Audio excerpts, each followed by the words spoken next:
এবার বলেন কিভাবে লাভ হয়েছে ব্যবসায়, একটা লাভের কথা বলেন। এরশাদের সময় হ্যাঁ বলেন। ওই এরশাদ সাহেব যখন এই দেশে বাংলাদেশের মানে প্রেসিডেন্ট হইল। প্রেসিডেন্ট হয়েছে তখন উনি আইন করছে যে এখন অফসেট কাগজ আর ইম্পোর্ট হবে না, বাংলাদেশে তৈরি করতে অফসেট কাগজ। সরকার আইন করছে এখন যাদের কাছে ইম্পোর্টের কাগজ আছে যদি থাকে এটা সিজ করা হবে, অবিকৃত কাগজগুলা পুলিশ পাঠাই দিব, ডিআইবি পাঠাই দিব, সিআইডি যাবে। তখন জেনারেল স্টোর পেপার নয় বাজারের হেতাকো মিডিয়া ছিল, দালাল ছিল ওই হেলাল পেপার আলাদা। তো হেলাল পেপারে আমার কাছে টেলিফোন করলো তিতাস প্রেসে, আমার কাছে করলো যে আপনাকে এই 25-2600 রিম 2500 রিম কাগজ পাঠাই দিও। ওই উনি সব কাগজ সবারই দিয়েছে, এখন উদার গুদামে আরও কাগজ রয়ে গেছে কয়েক হাজার রিম, সেখান থেকে আপনি 2000-2500 টাকা রাখে দেন। 2000-2500 আমি বলে ভাই আমি কাগজের দাম দিতে, এখন তো দাম কত 1200 টাকা রিম, 1200 টাকা রিম। আমি বললাম আমার চাই আমি 1 রিমেরও পয়সা দিতে দিতাম না, আমি চাকরি করি টাকা খরচ হয়ে গেছে আমি দিতাম না। কয় আপনি টাকা লাগবে না, এটা আমি জেনারেল পেপার স্টোরে কইয়া দিব, মালিকে এটা ম্যানেজ করবো, আপনি কাগজটা সরাই রাখেন, নয় পুলিশ সিজ করে লই যাব। হ্যাঁ, তারপরে আমি কইলাম বলে আসি, আমি পেপার এলে কইলাম নিলে বাইরে যে ট্রাকে 500 ট্রাক কাগজ ছড়াইবেন তো আমি ট্রাকের পয়সা দিতে দিতাম না, আমার মাফ করে দেন। আমি চাকরি করি তিতাসে, আমি যে পয়সা পাইছি খরচ করি আর কেন বাসা খরচ আছে আমি দিতে দিতাম না। কয় সেটাও লাগতো না, আমি জেনারেল হাউজরে কইয়া দিও। আমি বললাম যে লেবার দিয়ে পাঠাইবেন এই লেবারের পয়সা দিতে দিতাম না, শ্রমিকের পয়সা দিতে দিতাম কয় না, সেটাও কয় ইয়ে জেনারেল স্টোরে আপনি খালি কোথায় রাখবেন দেখাই দেন।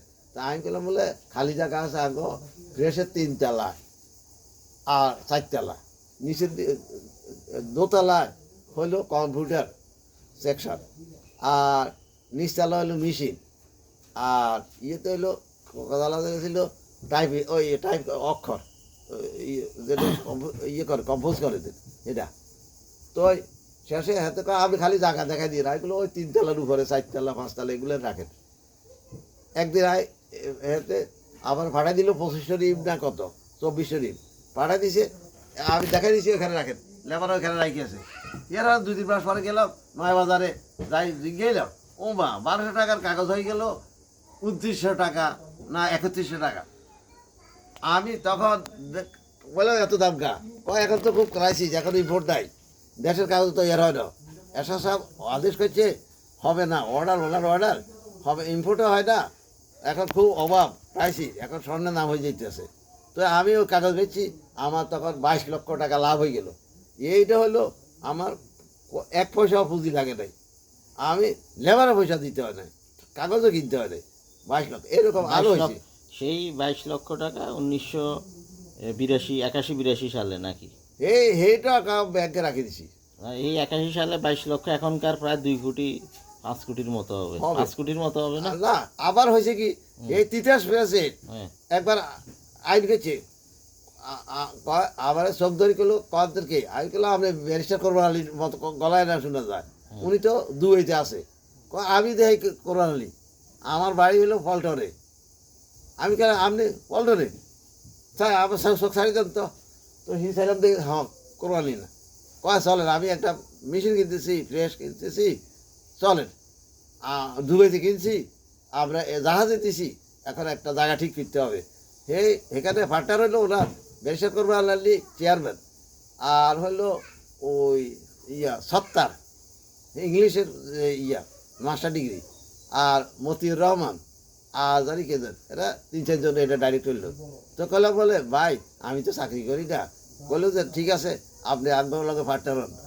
আমি করলে যদি লাভ হয় তাহলে, লস হলে কিছু লাগবে না আমার, আমি কাজ করে যাব, আর লাভ হলে আমার কিছু বাদ দিয়ে 100 টাকার যদি লাভ হয় কত চান, আমি বলে 100 টাকা লাভ হইলে আপনারা 80 টাকা দিয়ে না আর 20 টাকা দিয়ে, কয় না এটা হবে না, আমার কোম্পানি এটা রাজি হবে না। আমি বলে ঠিক আছে, আমি 1-2 দিন পরে গেলাম, যাই গেলাম বলে পরমান সাহেব আপনারা একটা কথা বলতেছি, ঠিক আছে 20 টাকা দেন হয় না, এখন আমরা 18 টাকা দিয়ে আর কি, 100 টাকা লাভ হলে আর 18 টাকা দিয়ে, কয় না এটা হবে না।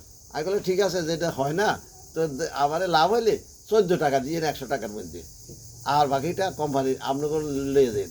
না এটা হবে না। আমি বলে কয়েক এক সপ্তাহ পরে যাই আবার কইলাম বলে এখন আমাকে 12 টাকা দিয়েন। না এটা হবে না। আমি বলে আজ এটাই কয় এটাই কালে হবে না কন। তো আপনি কত দিবেন? 8 টাকা পাইবেন আপনি। 100 টাকা লাভ হইলে আপনি 8 টাকা পাইবেন। তো আমি 8 টাকা পাই, এইরকম হিসাব করতে করতে 19 লক্ষ টাকা হয়েছে। 19 লক্ষ টাকা হয়েছে, আর আমি আবার কিছু টাকা উড়িয়ে দিছে। আবার আমি ওই ইন্ডিয়ানিকেও যে নিউজ লেটার করতাম। তো ইন্ডিয়ানিটা কইলেও যে আপনারা সাফার কত খরচ। আর কয়েক মাস পরে ওনার খবর দিল ধানমন্ডিতে এত অফিস আছিল, কালচারের অফিস। তো হেরা কইলো যে আপনি এক কাজ করেন, কাগজ আমরা কিনতে হাঁটতেছি না, আপনি কাগজ কিনে আপনি আলাদা একটা রিসিট দিয়ে মেমো দিয়ে কাগজের এটা আপনি ফ্রেশের লগে কোনো কারেকশন নাই, আমি কাগজ কিনে নেন। হে একবার কাগজ কিনলে আমার 3-4 লক্ষ টাকা করে লাভ হইতো, বুঝতো নি। তখন ব্যারিস্টার কোরবানির কাছে এক গুপ্তচরে খবর করলো আপনি ম্যানেজারে চুরি করতেছে। কিন্তু প্রিন্টিংয়ে যা চার্জ হয়, বই যতগুলো করি, নিউজ লেটার করি, ওই ইয়ে করি, এটা প্রত্যেক সপ্তাহে প্রত্যেক মাসে মাসে হাজার হাজার লাখ লাখ টাকা। ওই মতিঝিলে একটা ব্যাংক আছিল, বিদেশি ব্যাংক, সেখান থেকে ইরানিরা সেখানে অ্যাকাউন্ট আছিল, এই অ্যাকাউন্টে কয়েক লক্ষ টাকা আছিল। এটা হলো তাদের ইরানি রাষ্ট্রদূতের অ্যাকাউন্ট। তো সেখান থেকে তারা যখন আবার 6 লক্ষ 8 লক্ষ 10 লক্ষ টাকা হইতো, সেই টাকা দিত। আমিও কাগজ বেচলে পাইতাম হয়তো 4 লক্ষ 5 লক্ষ, যেসব যেটা হইতো। যে সময় বই বেশি হইতো, নিউজ লেটার হইতো, সেসব হয়তো কাগজ বেশি লাগতো। আর যে সময় শুধু নিউজ লেটার করতো, সেই সময় কম লাগতো।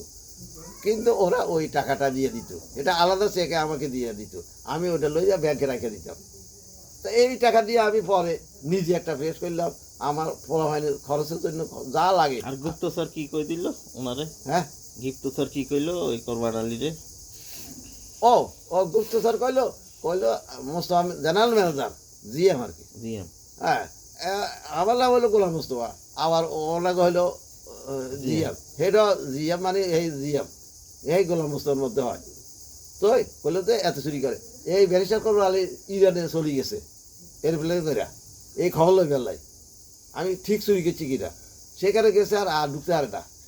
কালচারের মিনিস্টার প্রধানমন্ত্রীর লগে দেখা করতে চাইছে, যারা ইরানে গেছিল ওই সৌদি আরবের ওই পাশে দিয়ে উত্তর দিকে ইরান, সেখানে গেছে, যাই 1 সপ্তাহ সেখানে ছিল। সে কয় না এটা করে নাই, মোস্তাফা সাহেবের কাছে আমরা ওনাকে বলছি এটা আলাদা কাগজের ইয়ে করে ফেলাই, উনি চলে আসে আর ওনার ওয়াইফে পল্টনে কইলো যে আপনি তথ্য পাইবেন না। আমার কাছে ব্যারিস্টার করবেন এটা কয় না। আমি ওই কাগজ বেচা যে যত লক্ষ টাকা লাভ হয়েছে, কোনোবারে হয়তো 4 লক্ষ, কোনোবারে হয়তো 2 লক্ষ পাইছি, কোনোবারে হয়তো 3 লক্ষ পাইছি, হয়তো যে 4 লক্ষ পাইছি হয়তো 3 লক্ষ টাকার কাগজ কিনছি 1 লক্ষ লাভ হয়েছে, হয়তো 6 লক্ষ টাকার কাগজ কিনছি হয়তো 2 লক্ষ টাকা লাভ হয়েছে, 4 লক্ষ টাকার কাগজ কিনে হয়েছে, বিল দিয়েছিলাম 6 লক্ষ টাকা, হয়তো 4 লক্ষ টাকার জায়গায় আমার 50,000 লাভ হয়েছে, হয়তো 3.5 লক্ষ টাকার কাগজ কিনছি। এইভাবে আমি সব ব্যাংকে জমা করতাম আর খরচ করতাম। পোলাইটে পড়ে সবে চায় বা তুই করে ফসিয়ে ডাক্তারি পড়ে, পরে কোরবান আলী পরে কিছু বাইর করতে পারে না, কিছু বাইর করতে পারে না। আয় একবার নিঃশ্বাস ফলাইতে আছে। আমি বলে কি হয়েছে? চুরির খোঁজ পাইছেন নি? না সেইটা কই ন, চুরি খোঁজ কই ন, কইছি বলে কি খবর, কি খবর কয় হেরা হলো কথা কইতে চায়, কথা কইতে চায় না। হ্যাঁ, তারপরে হেতাকে যে কালচারাল অফিস আছিল ওই ইয়েতে, ওই ধানমন্ডিতে, ওই শেখ মুজিবুর রহমানের বাড়ি দক্ষিণ দিকে আর কি। তো আমি একদিন গেলাম সেখানে, ওই কালচারাল অফিসের ডাইরেক্টর আছিল একজন ইরানি, ওই ভারতের এক রাষ্ট্রদূতের এক কর্মচারী আছিল, হেতার নাম হইলো কি জানি এখন ভুলে গেছি। হেতে আসে ওই ভারত থেকে বদলেই গেছে আর কি, তো বাংলাদেশে চাকরি দিছে। হেতে আসিল, আরেকজন ছিল ইয়ে বাঙালি আছিল 2-3 জন, এরা করতেছে। তখন ওনারা কইলো, আমার তখন মুখ থেকে খুব গন্ধ বাইরে, মানে আমার পয়সা নাই যে একটু ব্রাশ করি টুথপেস্ট লাগাই হোক। তো দূরে সোফার মধ্যে বসে যেন গন্ধ না লাগে। তখন ওই যে ম্যানেজার যাতে এটা ডাইরেক্টর হাতে ড্রয়ার খুলি, আমার একটা চেক লেখা দিছে, কয় এটা ইয়া কি ব্যাগ আছিল, গ্রিনল্যান্ড বিল দিছে আর কি, কাগজে বিল দিছে। তার কয়েকদিন পরে আবার ওই নিউজ লেটার করছি, তো সেটার আবার বিল দিয়ে গেছি। আর উনি আবার ড্রয়ার খুলে বলে যে ড্রয়ারে যে টাকা আছে এর তো হয় না আপনি যে বিল ঠিক আছে আপনি মতিল শিল্প ব্যাংকের এদিক দিয়া একটা ইন্টারন্যাশনাল ব্যাংক আছে হুম এটা ওই আমেরিকান এক্সপ্রেস ব্যাংক তো এটা হইছে এএনজেড মনে হয় নাকি না গ্রিনলেস এটা হইলো না গ্রিনলেস সিটি ব্যাংক এনে না গ্রিনলেস পরে বেশি হয়েছে স্ট্যান্ডার্ড চার্টার্ড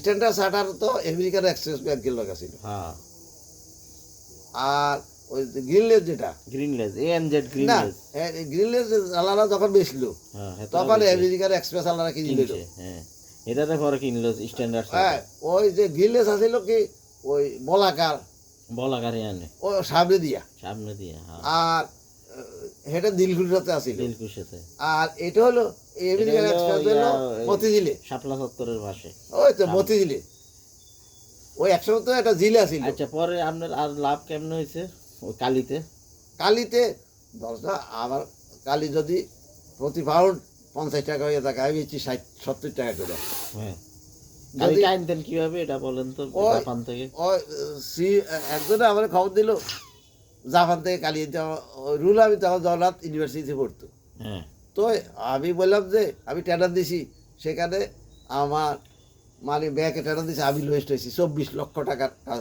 অন্যরা টেন্ডার দিয়েছে কাজ দিছে 24.5 লক্ষ কেমন 25 লক্ষ 27 লক্ষ এখন আমি রুলামিটি করলাম যে জাপান থেকে টেলিফোনে আন্ডারগ্রাউন্ড যেটা ট্যাপ আনতে হবে আমার ট্যাপের খবরটা দে হ্যাঁ বললো যে কত করে দেখলাম যে আমার 4 লক্ষ টাকা লস হয় হ্যাঁ যদি ওই কিনতে হয় তখন আমি যে সারানার করছি ধানমন্ডিতে যে আমি আর ভাই এই কাজ আমি দিতাম না আমার পরে যে আসে দেন এটা দেন আমি নিতেছি না আপনি যারে খুশি তার দেন তখন আমি দেখলাম ওই র্যাঙ্ক কোম্পানি আছে না হ্যাঁ হে র্যাঙ্ক কোম্পানি জাফারি গো হেতার কাছে বহুত করলাম কয় না আমরা এর দাম এর কমে দামে বেচতে দিতাম না হ্যাঁ তখন আমি দেখলাম যে এই কাম করলে উল্টে লাভ তো থাক দূরের কথা লস দিতে হবে তো আর কিছুদিন পরে ওই যে গুণবতীর ওই যে এত নাম কি আসিল হেতে কইলো যে আইয়ের আমরা কিছু কাজ করি ওই যে সুখসাইলের কাশেম কাশেমে কইলো যে আসেন আমরা এই টঙ্গিতে তেজগাঁওতে কিছু কন্ট্রাক্টারি করি হ্যাঁ তো এই কাশেমে নিয়ে গেল যাইয়া সিনেমা বলের এদিক দিয়া হ্যাঁ এটা কাজ করতে শুরু করলাম তার কয়েকদিন পরে কাশেম তো বিদেশে চলে গেল হ্যাঁ যাওয়ার পরে ওই যে সুখসাইলের গুণবতীর ওই হাতে কইল যে ঠিক আছে আমরা আমার লোকে চলেন আমি ওই যাই করব ইয়া তেজগাঁওতে কিছু কাজ করবো হ্যাঁ। তো তেজগাঁও গেলাম আর লই গেল এখানে ফার্নিচার বানাইতেছে সেখানে কয় ফার্নিচারে এত লাভ হবে তারপরে কয় সিমেন্ট সাপ্লাই দিত তারপর কয় টিন সাপ্লাই দিত তারপর কয় এটা করতো ওটা করতো ওই ছোটো ছোটো কাজ করি তো কোনোটা 2 লাখ টাকার কোনোটা 3 লাখ টাকার কোনোটা 1.5 লাখ টাকার কোনোটা 6 লাখ টাকা একটা একরকম পরিমাণ মতো আর কি সেইভাবে কাজ করতেছি টাকা হইতেছে তো ওই টাকা আমার ভাগে যেটা আসে আমি এটা ব্যাংকে রাখা দিই এইভাবে করতেছি কিন্তু আমার অসুবিধা হলো কি এই টাকা রাখলে আমার ওয়াইফে ওখান থেকে টাকা চাইলে আমি টাকা তার কাছে দিই দিলে দশটা অনেক সময় শরীরের কাছে দিয়ে দেয় নিয়ে টাকাটা অন্য টাকা আমি জানি না খরচ তো হয় না অন্য রাখি দেয় শরীর দ্বারা করাইল কিন্তু এইটা ব্যাপারে আল্লাহ কয় আমি সব জানি এমনকি তুমি যে যা করো সর্বক্ষণ তোমার 2 কাঁধে 2জন ফেরেশতা শিশি রাখছি আচ্ছা। ওরা লেখে ঠিক আছে এবার আরেকটা